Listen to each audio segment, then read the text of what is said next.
ভালো না থেকেও যদি ভালো আছি বলো, তাহলে কার কাছে সত্যি মনে হবে? তাহমিদ চোখ সরিয়ে নেয়। তোমার এখনো অভিমান আছে আমার উপর? তাহমিদের কণ্ঠ ছিল ভারী। না, এখন রাগটা শুধু নিজের ওপর। আরিশা ওর কপালে তোয়ালে দিয়ে রাখে। তাহমিদ হাত সরাতে চায়, কিন্তু আরিশা বলল, তুমি চাইলেও আমি 1 ইঞ্চিও সরবো না ভাইয়া। আমি থাকবো যতক্ষণ না তুমি আবার উঠে দাঁড়াও। তাহমিদ চোখ বন্ধ করে দেয়। জ্বরের ঘোরে তার ঠোঁট কাঁপছিল। আরিশা মাথায় হাত বুলিয়ে দেয়। ভাইয়া, আমি তোমাকে আর কষ্ট দিতে আসিনি, এবার শুধু পাশে থাকতে চাই। তাহমিদের চোখে যখন এক ফোঁটা জল, মুখে অপ্রকাশ্য শান্তি। ঘরটা নিঃশব্দ। বাইরে হালকা রোদের মাঝে মাঝে হাওয়া আসছে জানালা দিয়ে। তাহমিদ চোখ বন্ধ করে শুয়ে আছে। তার কপালে ছোট ছোট ঘাম বিন্দু। আরিশা ধীরে ধীরে তোয়ালে ভিজিয়ে ওর শরীর মুছতে থাকে। একটু সময় পর তাহমিদের গলায় খুসখুসে শব্দ শোনা যায়। ওর গলা শুকিয়ে গেছে। আরিশা জল এগিয়ে দেয়। কাপা কণ্ঠে বলে তাহমিদ। ধরিস না, আমি নিজে করব। আরিশা নরম স্বরে বলে, চুপ করো। হাতের তোয়ালেটা এবার ওর গলা থেকে বুকের দিকে নিয়ে যায়। জ্বরের কারণে তাহমিদের গায়ে ছিল সিভলেস হালকা স্যান্ডো গেঞ্জি। আরিশা নিজের অজান্তেই থমকে যায়। তাহমিদের ধবধবে ফর্সা শরীর, সুশৃঙ্খল ছাদের গঠনে চোখ আটকে যায় কিছুক্ষণ। নিজেকে দ্রুত সামলে নেয়। আরিশা সে মনে মনে নিজেকে ধমক দেয়। বজ্জাত বেডি, নজর ঠিক কর। কিন্তু চোখ ফেরাতে তো পারি না। শরীর মুছতে গিয়ে আরেকটু ঝুঁকে আসে আরিশা। তাহমিদের নিঃশ্বাস স্পষ্ট শুনতে পায়। তার কপালে বিন্দু বিন্দু ঘাম। সে সব কিছু ভুলে গিয়েছিল, যেন কয়েক মুহূর্তের জন্য। তাহমিদ হঠাৎ চোখ খুলে দেখে আরিশা এত কাছে। দৃষ্টিতে কিছু একটা খেলে যায় দুজনের। আরিশা চট করে সরে যায়। তোমার আবার জ্বর বেড়ে যাবে, আমি নিচে যাচ্ছি। কথাটা বলে দৌড়ে বেরিয়ে আসে। তাহমিদ শুধু তাকিয়ে থাকে দরজার দিকে। মাথায় ঝড় চলছিল, তার জ্বরের থেকেও বেশি। নিজেকে বারবার বোঝাতে লাগলো। আরিশা আমার ছোট, আমার পরিবার, কিন্তু কেন এই মন কাঁপে যখন ও পাশে আসে? ঘড়ির কাঁটা তখন সকাল 11টা পেরিয়েছে। তাহমিদ বিছানায় আধশোয়া হয়ে তাকিয়েছিল জানালার দিকে। চোখে ক্লান্তি, কিন্তু তার চেয়েও বেশি ছিল এক অজানা অস্থিরতা। আরিশা সকালে ওর শরীর মুছে দিয়েছে, মাথায় হাত রেখে জ্বর মেপেছে। সবকিছু মনে পড়ে যাচ্ছে বারবার। ও কেন এত যত্ন নিচ্ছে, আর আমার কেন এত অস্বস্তি লাগছে? একটা দীর্ঘশ্বাস ছেড়ে উঠে বসে সে। নিচে কিচেনে আরিশা তখন ওর জন্য ভাত আর স্যুপ রান্না করছে। মুখে কাজের ব্যস্ততা, কিন্তু মনের মধ্যে চলছে ঝড়। ভাইয়া আমাকে দূরে সরিয়ে রাখার চেষ্টা করে, কিন্তু অসুস্থ হলে কিভাবে সামলাবে নিজেকে? আর সে তো আমার জন্য ভিজে জ্বর এনেছে। তাহমিদ নিচে আসে ধীরে ধীরে। আরিশা তাকায়। চোখে কিছু বলার ছিল, কিন্তু বলে না। তোমার ওষুধ খেতে হবে। তাহমিদ কিছু বলে না, শুধু ওর হাত থেকে গ্লাসটা নেয়। ওষুধ খাওয়ার পর বলল, তুই আজকাল অনেক বড় হয়ে গেছিস, কিন্তু নিজের সীমা ভুলে যাস না। আরিশা মুখ শক্ত হয়ে যায়। আমি জানি আমার সীমা ভাইয়া, কিন্তু তুমি ভুলে গেছো তোমার এই অবস্থা আমার কারণেই হয়েছে। এই কথা বলেই আরিশা ঘুরে চলে যায়। তাহমিদ তাকিয়ে থাকে। তার বুকের ভেতর জমে থাকা কথাগুলো আরেকটু ভারী হয়ে যায়। নিজের মনেই বলে ওঠে, আমি যা করছি ঠিক করছি তো? ওকে দূরে ঠেলে দিচ্ছি। সন্ধ্যার আলো মিলিয়ে গিয়ে রাত নামছে বাইরে। হঠাৎ করে আবার বৃষ্টি শুরু হয়। জানালায় টুপটাপ করে পড়তে থাকে ফোঁটা ফোঁটা জল। আরিশা চুপচাপ বসে আছে। সিঁড়ির ধাপে তাহমিদ কিছুক্ষণ আগে উপরে নিজের রুমে চলে গেছে। গালে ভর দিয়ে বসে থাকা মেয়েটার চোখে হাজারটা প্রশ্ন। তাহমিদকে নিয়ে, তাদের অতীতকে নিয়ে, আর ভবিষ্যতের অনিশ্চয়তাকে নিয়ে। কিছুক্ষণ পরে তাহমিদ নিচে নামে। টি শার্ট আর পাজামা পরা, চোখে মুখে ক্লান্তির ছাপ এখনও স্পষ্ট। আরিশা ধীরে ধীরে উঠে দাঁড়ায়। আবার বৃষ্টি, এইবার তো আর আমাকে ধমক দেবে না, তাই না? ওর কণ্ঠে ছিল মিষ্টি খুনসুটি, অথচ চোখে ছিল দৃষ্টি যেটা শুধু তাহমিদ বুঝতে পারে। তাহমিদ জানালার দিকে তাকায়। তুই আবার কি প্ল্যান করেছিস? ভিজতে চাই তোমার সাথে, কিন্তু আজকে শুধু বৃষ্টি নয়। আমি চাই তুমি আমায় একটু বোঝো। তাহমিদ স্থির থাকে কিছুক্ষণ, তারপর একটু হেসে বলল, বৃষ্টি তো সব ধুয়ে মুছে দেয়, যদি তুমি সত্যিই চাও তবে চলো। আর দুজনে ধীরে ধীরে বেরিয়ে আসে ছাদে। বৃষ্টি ধীরে ধীরে তাদের গায়ে ঝরে পড়ে। তাহমিদ কিছুক্ষণ নিশ্চুপ দাঁড়িয়ে থেকে হঠাৎ আলিশার দিকে তাকায়। তাকে দেখে মনে হচ্ছিল যেন নিজের সব ব্যথা সে ওই বৃষ্টিতে ধুয়ে ফেলতে চায়। আলিশার ভেজা কপালে পড়ে থাকা চুল সরিয়ে দেয় তাহমিদ। তার চোখে তখনও দ্বিধা, ভালোবাসা আর অপার এক শূন্যতা। হঠাৎ করে আবার নিজেকে দূরে টেনে নেয় সে। ঠান্ডা লাগবে, ভিতরে যা। আরিশা চুপচাপ চলে যায় নিচে, আর তাহমিদ পেছনে দাঁড়িয়ে বলে ওঠে। ভিজে গেলাম ঠিকই, কিন্তু এই বৃষ্টি কিছু ধুয়ে দিতে পারল না। কিন্তু আরিশার কান অবধি কথা পৌঁছলো না। ভ্যাকেশন শেষ, ক্যাম্পাসে আবারও কর্মচাঞ্চল্য ফিরে এসেছে। লেকের পাড়, ক্লাসরুম, ক্যান্টিন, সব জায়গায় যেন চেনা চেনা মুখ আবার প্রাণ ফিরে পেয়েছে। তবে সবচাইতে অবাক করা বিষয় হলো তাহমিদের আচরণ। ছেলেটা আগের মতন মুখ ভার করে চলাফেরা করে না, বরং আরিশার পাশে থাকলেই ওর চোখে নরম এক মায়া খেলে যায়। ক্লাস শেষে আরিশা ক্লান্ত হয়ে যখন হালকা কাশে, তখনই তাহমিদ পাশে বসে বলে। তুই একটু মধু খা, আমি এনে দেই। আরিশা অবাক হয়ে তাকায়, কেমন যেন নতুন এক তাহমিদ। দিন যেতে লাগলো। আরিশা তাহমিদের পরিবর্তন লক্ষ্য করেছিল। একদিন ক্যান্টিনে বসে সবাই মজা করছে, আরিশা মুখ ভার করে বাইরে তাকিয়ে আছে। তাহমিদ চুপচাপ ওর পাশে এসে বসে বলে। কেন এমন মুখ? দেখো না, তারা সবাই মজা করতেছে, আর আমার ছোট্ট পাখিটা রাগ করে আছে। আরিশা মুখ ফিরিয়ে নেয়। তাহমিদ ধীরে ধীরে ওর কানের কাছে মুখ নিয়ে ফিসফিস করে। আরও একটু রাগ করো, খুব সুন্দর লাগছে। তারপর নিজের হাত দিয়ে কানে ঝুলে থাকা চুলটা সরিয়ে দিয়ে বলে। তোমার এমন চুপ হয়ে থাকা সহ্য হয় না, হার্ড স্টম। কি কি বলে ডাকলা তুমি আমায় ভাইয়া? কই, কিছু বলিনি তো। যা, তোর ক্লাস আছে না। তাহমিদ উঠে চলে গেল। আরিশাও নিজের ক্লাসে গেল। আরিশা ক্লাসে স্যারের প্রশ্নে হঠাৎ ওর উত্তর ভুল হয়। স্যারের রাগী গলা শুনে ও কাঁপতে কাঁপতে বসে পড়ে। তাহমিদ সেই পাশ দিয়ে যাচ্ছিল। আরিশাকে দেখে ক্লাসে ঢুকলো তাহমিদ। ওর পাশে গিয়ে আস্তে করে বলে। চিন্তা করিস না, আমি আছি তো। আজ রাতেই তোর পড়া আমি পড়িয়ে দেব। রাতে ওর রুমে গিয়ে সত্যিই পড়াতে বসে, তবে বইয়ের পাতা নয়। ওর চোখে চোখ রেখে বলে। ভয় পাবি না, নিজেকে শক্ত রাখবি। আমি জানি তুই অনেক সাহসী মেয়ে। আমি পারছি না ভাই, বারবার আমি হেরে যাচ্ছি। তাহমিদ তার কথার মানে বুঝতে পারে, কিন্তু কোনো উত্তর না দিয়ে পড়া শেষ করে চলে যায়। চায়নার শান্ত এক সন্ধ্যা। ক্লাস শেষে সবাই ব্যস্ত, কেউ ক্যান্টিনে, কেউ হোস্টেলে ফিরছে। আরিশা হাঁটছে ধীরে ধীরে। ওর মনে নেই আজ কী দিন, এমনি একটু চুপচাপ মন। অন্যদিকে তাহমিদ যেন অদৃশ্য হয়ে গেছে আজ সকাল থেকেই। ফোন অফ, দেখা নেই, মেসেজের উত্তরও দেয়নি। আরিশা ভেবেছিল হয়তো রেগে গেছে, নয়তো অন্য কিছু। কিন্তু বাসায় ঢুকতেই ঝপ করে আলো নিভে গেল। এই কারেন্ট গেল। আরিশা হতবাক চোখে কিছু দেখতে পাচ্ছে না। ঠিক তখনই হ্যাপি বার্থডে আরিশা সবাই বলে উঠল। আলো জ্বলে ওঠে। সবাই দাঁড়িয়ে, মুলান, ইয়েন, তুবা, গালিব এবং সামনে দাঁড়িয়ে থাকা একমাত্র তাহমিদ, যার হাতে একটা ছোট্ট চকলেট কেক। তাহমিদ হাসছে হালকা করে। আজকের দিনে তুই এসেছিলি এই পৃথিবীতে, আর সেই পৃথিবীটা তুই এসে আলোকিত করেছিস। আরিশার চোখে পানি এসে যায়।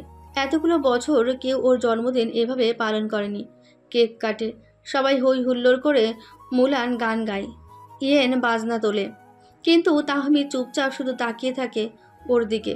রাত বাড়ে, সবাই চলে যায় ধীরে ধীরে। আরিশা বারান্দায় দাঁড়িয়ে ঠান্ডা হাওয়ায় চুল উড়ছে। তাহমিদ এসে পাশে দাঁড়ায়। তোর মুখে হাসিটা ফিরে এসে আজ, এই জন্যই সারাদিন লুকিয়েছিলাম। আরিশা নিচু গলায় বলে। তুমি না থাকলে আজ দিনটা একেবারে ফাঁকা থেকে যেত। তাহমিদ হেসে বলে। আর আমি যদি বলি আজ আমারও জন্মদিন? আরিশা চমকে তাকায়। কিন্তু তোর পাশে নতুন করে জন্ম নিয়েছি আজ। তাহমিদের গলায় নরম একটা স্পর্শ। তারপর ওর হাতে ধীরে ধীরে একটা ছোট্ট বাক্স দেয়। ভেতরে একটা চেন, আর চেনে ছোট্ট একটা টি। তোর কাছেই থাকুক আমার নামের অক্ষরটা। সেই রাতটা আরিশার জন্য বেস্ট ছিল। আরিশা মনে মনে অনেক খুশি ছিল। তার কাছের মানুষের কাছ থেকে প্রথম গিফট পাওয়া। দিন কাটতে লাগলো। আরিশা নতুন করে স্বপ্ন দেখা শুরু করলো তাহমিদকে নিয়ে। সেই দিন সকালটা ছিল একেবারে স্বাভাবিক। ক্লাসে সবাই ব্যস্ত। আরিশা এক কোণে বসে নোট লিখছিল। তাহমিদ কিছুটা বদলে গেছে। গত কয়েক সপ্তাহে আরিশার ছোট ছোট কথায় হাসে, মাথা নাড়ায়, রাগ ভাঙায়। আরিশা নিজের অজান্তে আবার তাহমিদ ভাইয়াতে মুগ্ধ হয়ে যাচ্ছে। তবে সেই দিনটা বদলে দিল একটা কলিং বেলের শব্দে। কলিং বেল বাজলো। তাহমিদ দরজা খুলল। সামনে দাঁড়িয়ে এক চাইনিজ মেয়ে, চোখে ঠান্ডা আত্মবিশ্বাস, মুখে এক অদ্ভুত প্রশান্তি। হাই তেজ। তাহমিদ থমকে গেল। মেইলিং। আর ততক্ষণে পেছন থেকে গালিব, তুবা আর আরিশাও এসে দাঁড়িয়েছে। আরিশার চোখ আটকে গেল মেয়েটার দিকে। তাহমিদ যাকে নিয়ে এতদিনে কখনো কিছু বলেনি, যে কারণে ও এতদিন ভেঙেছিল, সেই মেইলিং যেন হঠাৎ বাস্তবে এসে হাজির। মেইলিং হাসলো। I am back. I want to talk. Tahmid ঠান্ডা গলায় বলল। This is not the time. Arisha কিছু বলল না, শুধু অবাক দৃষ্টিতে তাকিয়ে রইল তাহমিদের মুখের দিকে। তাহমিদ দরজা বন্ধ করে সোজা নিজের রুমে চলে গেল। আরিশাও গেল নিজের ঘরে, কিন্তু মন থেমে রইল সেখানেই, দরজার সামনে, যেখানে তাহমিদের অতীতে সে দাঁড়িয়েছে। রাত গভীর। তাহমিদ একা বারান্দায় দাঁড়িয়ে, হালকা ঠান্ডা বাতাস। মুলান পাশে এসে দাঁড়িয়ে আছে। তুই ওকে মেন্টালি এতদিন ভুলে যেতে চাইছিলি, আর আজ ওকে দেখেই আবার ভেঙে পড়ছিস। তাহমিদ চুপ। তেজ, আরিশা কিন্তু তোর অনেক কেয়ার করে। ওর চোখে আমি অনেক কষ্ট দেখি তোকে নিয়ে। তাহমিদ নিচু গলায় বলে। আমার ভুল ছিল মেইলিংকে বিশ্বাস করা। আমি ওকে ভেবেছিলাম ভবিষ্যৎ, অথচ ও ছিল একটা থামার সময়ের ছায়া। তাহলে এখন আমি চাই আমার পাশে থাকুক এমন কেউ যে আমার ছায়াকে ভয় না পেয়ে আমার অন্ধকারেও জ্বলে ওঠে। সেই দিনের পর থেকে আরিশা তাহমিদের থেকে দূরে থাকে, কথা বলে না। তাহমিদ কথা বলতে চাইলে অন্য সাইডে চলে যায়। এইসব দেখে তাহমিদ নিজেও রাগ করে, আর আরিশার কাছে যায় না। এভাবে 2 সপ্তাহ কেটে গেল। আরিশা তাহমিদের সাথে কথা বলে না। একদিন ইউনিভার্সিটির করিডোরে কাচের দেওয়ালের পাশে দাঁড়িয়েছিল তাহমিদ, হাতে ধরা কফির কাপ ঠান্ডা হয়ে এসেছে। চোখ ছিল সামনের খোলা জায়গায়, যেখানে সাকিব আর আরিশা দাঁড়িয়ে হেসে হেসে কথা বলছে। আরিশার ঠোঁটে সেই পুরনো চঞ্চলতা, চোখে শীতল বিদ্রুপ। সে বারবার সাকিবের দিকে ঝুঁকে কথা বলছে, যেন কারো উদ্দেশ্য করে। তাহমিদের বুকের ভেতর যেন অদৃশ্য আগুন দাউ দাউ করে জ্বলে উঠল। সে ধীরে ধীরে এগিয়ে গেল তাদের দিকে। সাকিব তখন আরিশার হাতে থাকা বইয়ের কভার ধরে বলছিল, তুমি তো ক্লাসের মধ্যেই সব আলো নিজের দিকে নিয়ে নাও। আরিশা হেসে বলল, সত্যি, আমি তো কেবল চেষ্টা করি। ঠিক তখনই তাহমিদ গম্ভীর গলায় বলে উঠল। আর কতটা নিচে নামবি তুই? আরিশা থমকে গেল, তার মুখ থেকে হাসি মুছে গেল। মুহূর্তে সাকিব একটু সরে গিয়ে বলল, ভাই আমি শুধু। তাহমিদ সেদিকে তাকালো না। সে ধীর পায়ে এগিয়ে এসে আরিশার একদম সামনে দাঁড়িয়ে গেল। চোখে আগুন, ঠোঁট কামড়ে রাগ সামলানোর চেষ্টা। আরিশা বলল, তুমি কে আমাকে এইভাবে কথা বলার? তুমি নিজের জায়গায় থেকো, আর আমি আমার। তাহমিদ চুপচাপ তাকিয়ে রইল, চোখে জ্বলন্ত অভিমান আর কষ্ট। হঠাৎ রাগে হাতটা তুলল, কিন্তু সে মুহূর্তেই থেমে গেল। আকাশ যেন হঠাৎ চুপ করে গিয়েছে, মুহূর্তটা জমে আছে। তাহমিদের হাত থেমে গেল, আরিশার গালের খুব কাছে। সে হাত নামিয়ে নিল, চোখ নামিয়ে ফিসফিস করে বলল, আমি তোকে ঘৃণা করতে চাই আরিশা, আসলে আমারই ভুল ছিল। তারপরে সে ঘুরে চলে গেল। কফির কাপটা ফেলে দিল মাটিতে, ভেঙে টুকরো টুকরো হয়ে গেল। কাপটা ঠিক তার মতোই। আরিশা দাঁড়িয়ে রইল নিঃশব্দে। সাকিব কিছু বলতে গিয়ে থেমে গেল। আরিশার চোখ দিয়ে অশ্রু গড়িয়ে পড়ল। সে জানে সে ইচ্ছে করে এই জ্বালা তৈরি করেছিল, কিন্তু সে তো চেয়েছিল শুধু একটুখানি গুরুত্ব, একটুখানি ভালোবাসা। কিন্তু তাহমিদ সেটা বুঝল না। তাহমিদ ক্লাস থেকে ফিরে এসে ঘরে ঢুকেই একটা অদ্ভুত শূন্যতা অনুভব করলো। ঘরটা অদ্ভুত রকমের শান্ত, আরিশা কোথাও নেই। সে ভাবলো হয়তো বাথরুমে বা রান্নাঘরে আছে। কিছুক্ষণ খুঁজেও না পেয়ে ফোনটা হাতে তুলে নিল। আম্মু, আরিশা বাসায় নেই, কোথায় গেছে জানো? তুবার গলাটা একটু চিন্তিত হয়ে উঠল। তাহমিদের বুকটা ধক করে উঠল। সে দৌড়ে নিজের ঘরে গেল। আরিশার জিনিসপত্র, বই, নোট সব গায়েব। একটা ছোট খাম বিছানার ওপর রাখা, খুলে পড়ল। ভাই, অনেক ভুল করেছি আমি, তাই আর তোমার জীবনে জোর করে থাকবো না আমি। ভালো থেকো তুমি। ছোট্ট এই চিঠি তার হৃদয় চিরে দিল। 6 ঘন্টা পর গালিবের ফোন বেজে উঠল। হ্যালো, ওপাশে জিসানের গলা। আশা করি তোমরা ভালো আছো। আসলে ফোন করছিলাম বলতে আরিশা বাংলাদেশে এসেছে, বলেছিল তোমাদের কথা খুব মনে পড়ছিল, তাই হঠাৎ করে চলে এসেছে তোমাদের কিছু না বলে। কিছু না বলে এমনি টুকটাক কথা বলে ফোন রেখে দিল। বাড়ি এসে খাবার সময় গালিব তুবাকে বলল, এভাবে কেন চলে গেল আমি বুঝলাম না। তাহমিদ খাবার রেখে উঠে চলে গেল। বিছানায় নিজের ফোনটা ছুঁড়ে মারল। গালিব তাহমিদের রুমে এসে বসল। তাহমিদের কাঁধে হাত দিয়ে বলল, পাপা তোর কি হয়েছে আমার সাথে শেয়ার করতে পারিস। পাপা না তোর বন্ধু হয়? কিছু না পাপা, আমি ঠিক আছি। তুই আরিশাকে ভালোবাসিস তাই তো? তাহমিদ অবাক হয়ে বলল, পাপা তুমি কি করে জানলে? আমি তো এখন পর্যন্ত কাউকে কিছু বলিনি। পাপা সব বুঝে বাবা। আমার একটা প্রশ্ন, তুমি এতটা ভালোবাসো তাহলে তুমি ওকে দূরে সরিয়ে রেখেছো কেন? পাপা আমি 10 বছর আগে যখন বাংলাদেশ দেখছিলাম তখন থেকে আমি ওকে ভালোবেসে ফেলেছিলাম। ফ্ল্যাশব্যাক। আমার হার্টস্টম, তখন ওর বয়স মাত্র 9 বছর ছিল। আমি ওর জন্য চায়না থেকে কাচের পুতুল নিয়ে গিয়েছিলাম, কিন্তু ভুল করে ও নিজেই সেটা ভেঙে ফেলে। নিজেই সে কি কান্না শুরু করে। ঠিক সেই মুহূর্ত থেকে আমি ওকে ভালোবেসে ফেলি। কিন্তু ও আমাকে অনেকবার সরি বলে। আমি বলেছিলাম এই পুতুলটা আমি আমার প্রিয় মানুষের জন্য এনেছিলাম। আরিশা ভাবে আমি তার উপর রাগ করেছিলাম। তারপরে আমি যেই কয়েকদিন বাংলাদেশে ছিলাম ও অনেকবার চেষ্টা করেছে আমার রাগ ভাঙানোর, কিন্তু আমি এমন ভান করেছি যে ও মনে করেছে আমি ওকে মাফ করিনি। দিন যেতে লাগলো, আমি বড় হতে লাগলাম। আমার যখন 16 বছর বয়স তখন আমি একটা মুভি দেখি যেখানে ছেলেটা তার মামার মেয়েকে ভালোবাসে, কিন্তু তাদের পরিবার না মেনে নেওয়াতে মেয়েটা সুইসাইড করে আর ছেলেটা তার শোকে পাগল হয়ে যায়। ঠিক তখন আমাদের কথা মনে হয়, তাই আমি আরিশার থেকে দূরে থাকা শুরু করি আর মেইলিংয়ের সাথে সম্পর্ক শুরু করি। কিন্তু আমি আরিশাকে ভুলতে পারিনি, আর মেইলিং আমাকে ছাড়াও অন্য ছেলেদের সাথে রিলেশন করতো, যার কারণে মেইলিংয়ের সাথে আমার ব্রেকআপ হয়ে যায়। কোনো কিছুই যখন আটকাতে পারছিল না তখন আমি সিদ্ধান্ত নিয়েছিলাম আমি আর কখনো বাংলাদেশ যাব না। কিন্তু শেষবার আম্মুর কথা রাখতে বাংলাদেশে গেলাম। আমি অনেক চেষ্টা করেছি নিজেকে সামলে রাখতে, যাতে আমার ভালোবাসা প্রকাশ না পায়। আরিশার যেন আমার প্রতি কোনো ফিলিংস না আসে, কিন্তু ওই পিচ্ছি মেয়েটা আমাকে তার জীবনের থেকেও বেশি ভালোবেসে ফেলে। আমি তো আমার ভালোবাসা কোনোদিনও প্রকাশ করিনি, তবুও ও আমার জন্য 7 সমুদ্র পার করে আমার কাছে এসছে আমার একটু ভালোবাসা পাবার জন্য। আর আমি কি করেছি? ওকে কষ্ট দিয়ে ফেলেছি। বর্তমান। তাহমিদ কান্না করতে করতে গালিবের পায়ের কাছে বসে পড়ল। পাপা আমি তো ছোটবেলা থেকে তোমার আর আম্মুর কাছে কিছু চাইনি। আজ একটা জিনিস চাইবো, আর কখনো কোনো কিছু চাইবো না। প্লিজ আমাকে আমার জীবন, আমার হার্টস্টম আরিশাকে এনে দাও। পাপা এই সম্পর্কের বেড়াজাল থেকে আমাদের মুক্তি দাও না পাপা। তাহমিদ কান্না করে গালিবের পা জড়িয়ে ধরে। ছেলের এমন কষ্ট দেখে গালিব নিজেও কান্না করে দেয়। বাবা, আমরা তো কোনোদিন তোদের পছন্দের বিরুদ্ধে ছিলাম না। আমরা চাই শুধু তুই খুশি থাক। কিন্তু আম্মু, মামা, ফুপি তারা কি আমাদের এই সম্পর্ক মেনে নেবে? মেনে নিবে না মানে? তাদের বিয়ে আমি দিয়েছি, আর আমার কথা অমান্য করবে এই আবরার খান গালিবের কথা কার সাহস আছে? আমরা কথা বলবো তোর মামা আর ফুপ্পির সাথে। না আম্মু, আমি চাই আগে আরিশার রাগ ভাঙাই, ও যদি সব মেনে নেয় তারপরে কথা বলবে তোমরা। দরকার হলে আমার হবু বৌমাকে তুলে নিয়ে আসবো। তুবা তাহমিদ গালিবের কথায় হেসে দেয়। আমরা কালকেই যাচ্ছি বাংলাদেশ আমার বৌমার রাগ ভাঙাতে। বিমানবন্দরের গেট দিয়ে বের হতেই গরম হাওয়ার ধাক্কায় থেমে গেল তাহমিদের পা। চারিদিকে পরিচিত সেই ঢাকা শহর, কোলাহল, ধোঁয়া আর হাজার মানুষের মুখ। মুলান মুখটা ঝুঁকিয়ে বলল, তুই ঠিক আছিস তো? তাহমিদ গম্ভীর মুখে শুধু মাথা নাড়ল। পাশে দাঁড়িয়ে থাকা গালিব একবার তুবার দিকে তাকিয়ে বলল, চলো আগে যাই, তারপর দেখা যাবে কিভাবে রাগ ভাঙাতে হয় মেয়েদের। কিছুক্ষণ পর জিসানের বাড়ি বগুড়া। আলিশা জানলার পাশে দাঁড়িয়েছিল।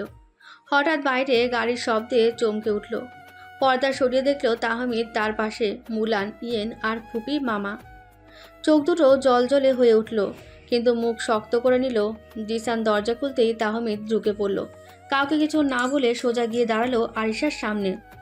তুই রাগ করেছিলি সেটা বুঝতে পারলাম, কিন্তু এভাবে চলে এসে তুই ঠিক করিসনি।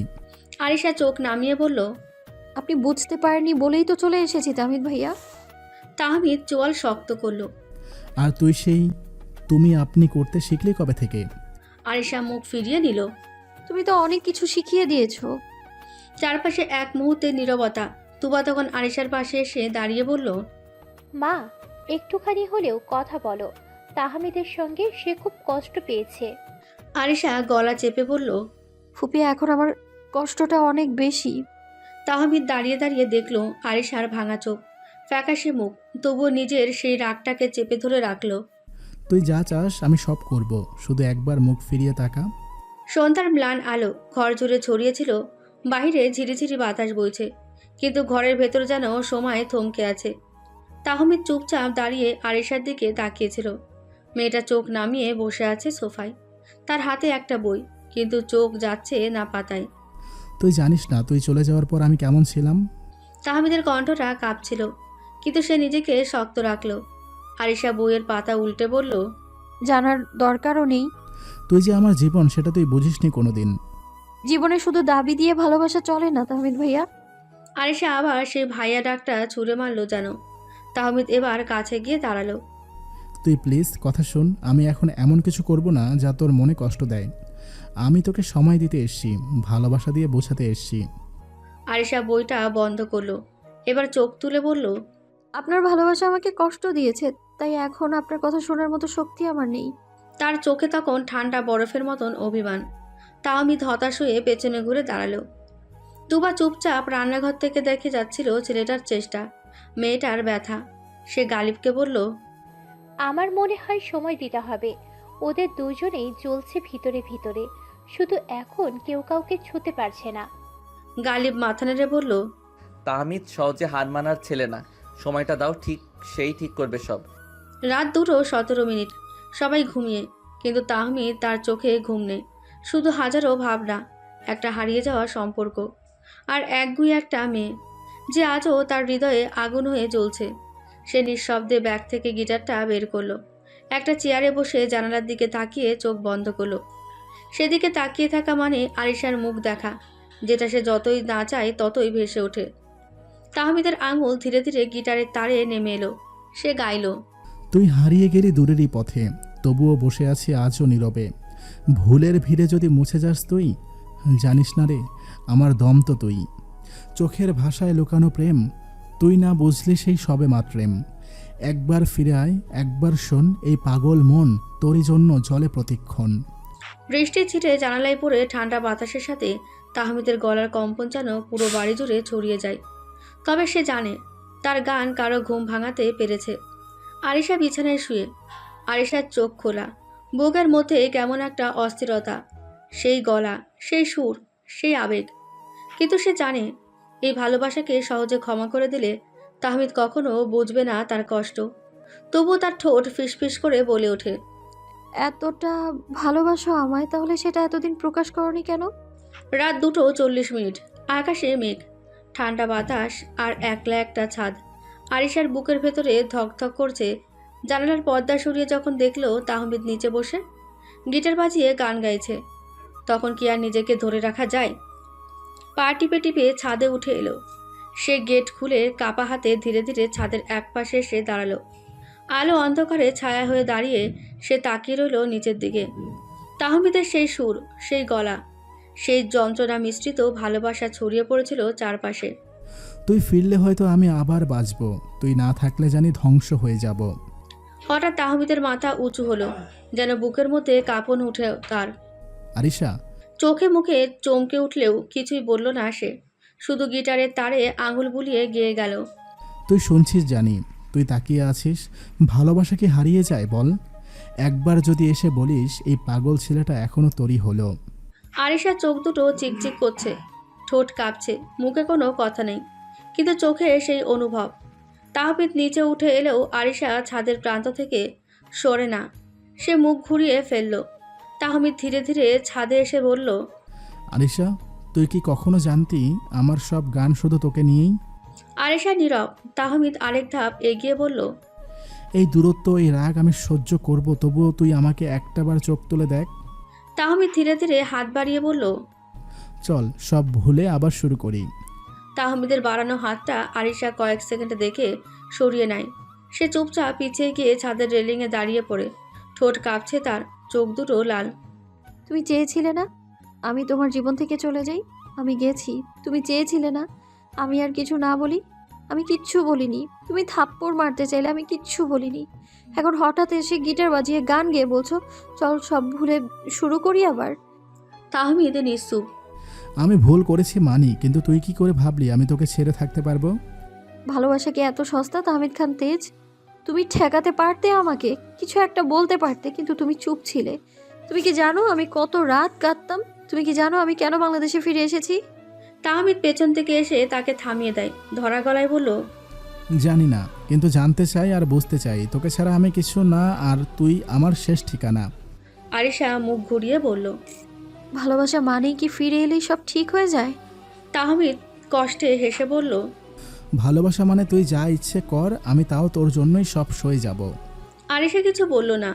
তার চোখে জল, ঠোঁটে কাঁপন, আর মনে একটাই প্রশ্ন, এই ছেলেটাকে আমি কি সত্যি ভুলে যেতে পারবো? আরিশা নিচে চলে আসলো।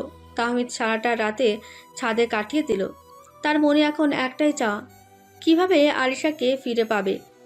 সকালে সূর্য উঠল। মিসেস ফাতেমা ছাদে এসেছে ফুল গাছে পানি দিতে। নানু ভাই, তুমি এখানে কখন এলে? নানু, আমি তো কালকে থেকে এখানে আছি। ওই পাগলি মেয়ে যে আমাকে ভুল বুঝে আছে। কার কথা বলছো? কে ভুল বুঝে আছে? তাহমিদের হুঁশ ফেরে। যে তাহমিদ নিজেকে সামলে নিয়ে বলল, সময় এলে সব জানতে পারবে নানু। তাহমিদ নিচে চলে গেল। মিসেস ফাতেমা তাহমিদের যাওয়ার পানে চেয়ে রইল। সকালে মুলান, ইয়েন, রিহানা রুমে আসলো। কিরে, কাজ হয়েছে নাকি এখনো সব ঝুলে আছে? মাথা নাড়িয়ে না বলল। ঠিকই তো আছে। এতদিন তুই আরিশাকে ঝুলিয়ে রেখেছিলি, এখন আরিশা কিছুদিন তোকে ঝুলাক। ভাইয়া, একটা সারপ্রাইজ প্ল্যান করলে কেমন হয়?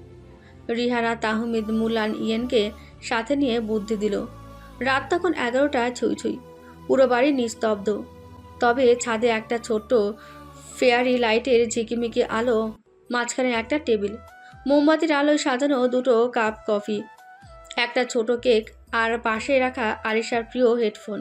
তাহমিদ দাঁড়িয়ে, এক হাতে গিটার, চোখে লাজুক মিষ্টি একটা হাসি।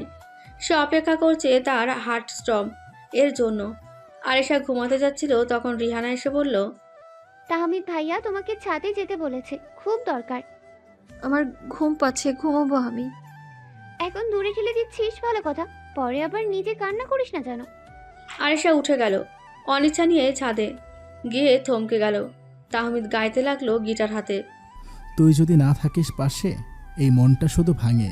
তোর হাসির মাঝে খুঁজি ভালো থাকার রং। আরিশা চুপচাপ দাঁড়িয়ে থাকে। ধীরে ধীরে তার চোখে জল এসে পড়ে। তাহমিদ তার সামনে হাঁটু গেড়ে বসে কেকের ওপর থেকে একটা মোমবাতি জ্বালিয়ে বলল, এটাই আমাদের দ্বিতীয় শুরু। হার্ডস্টম, তুই যদি রাজি থাকিস, তোর সব অভিমান আমি কেকের মতো মিষ্টি করে ফেলবো। তুমি এখনো জানো না আমি কতটা রাগ করি? জানি, তাই তো এখন তোর রাগ আমার সবচেয়ে প্রিয় জিনিস হয়ে গেছে। আরিশা মুখ ঘুরিয়ে রাখতে গিয়ে হেসে ফেলে।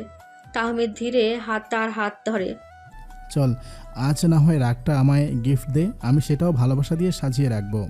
তুমি যতই চেষ্টা করো তাহমিদ খান তেজ, আমি তোমার কথায় ভুলছি না। এই 3টা বছর আমি তোমার জন্য যে কতটা ব্যথা, কতটা কষ্ট অনুভব করেছি, সেটা আমি 3 দিনে ভুলতে পারবো না, ভুলতে দিবও না। আরিশা ছাদের এক কোণে গিয়ে দাঁড়ালো। তাহমিদ আর কিছু না বলে নিচে চলে আসে। আরিশা পেছনে তাকিয়ে দেখে তাহমিদ নেই। রাত তখন প্রায় শেষ। ছাদের কার্নিশে চুপচাপ দাঁড়িয়েছিল আরিশা। চুল এলোমেলো, চোখে ক্লান্তির ছায়া। বাতাসে ভেসে আসছিল নাম না জানা এক ব্যথার গান। তুমি রবে নীরবে, হৃদয়ে মম। হঠাৎ কারো পায়ের শব্দে পেছন ফিরে তাকালো সে। তাহমিদ নয়, মুলান দাঁড়িয়ে, চুপচাপ, চোখে কিছু একটা আক্ষেপ। মুলান কাছে এসে একটা চিঠি এগিয়ে দিল। তুমি এটা পড়ে নিও, তাহমিদ নিজেই তোমাকে দিতে পারছিল না, তাই আমাকে দিয়ে পাঠালো। আরিশা ধীরে ধীরে কাপা হাতে চিঠিটা খুলল। লেখাগুলো কাপা কাপা হাতে লেখা, কিছু জায়গায় জলছাপ, হয়তো চোখের জল। আরিশা পড়া শুরু করলো। হার্ডস্টম, তুই যখন 9 বছরের, তখন তোর জন্য আমি চায়না থেকে কাচের পুতুল নিয়ে এসেছিলাম। তুই সেটা নিজের হাতে ভেঙে ফেলেছিলি। আমি কখনো ভুলতে পারবো না তখন তুই কেমন কাঁদছিলি। সেই ছোট্ট মেয়েটার চোখের কান্নায় আমার ভেতর এক অদ্ভুত অনুভূতি জন্ম নিয়েছিল। সেই প্রথম আমি তোকে ভালোবেসে ফেলি। তুই বারবার সরি বলেছিলি, আর আমি তোকে বলেছিলাম এই পুতুলটা আমি আমার প্রিয় মানুষের জন্য এনেছিলাম। তুই ভেবেছিলে আমি রাগ করেছি, তাই তুই সেই কয়েকটা দিন আমার রাগ ভাঙাতে চেষ্টার কোনো কমতি রাখিসনি।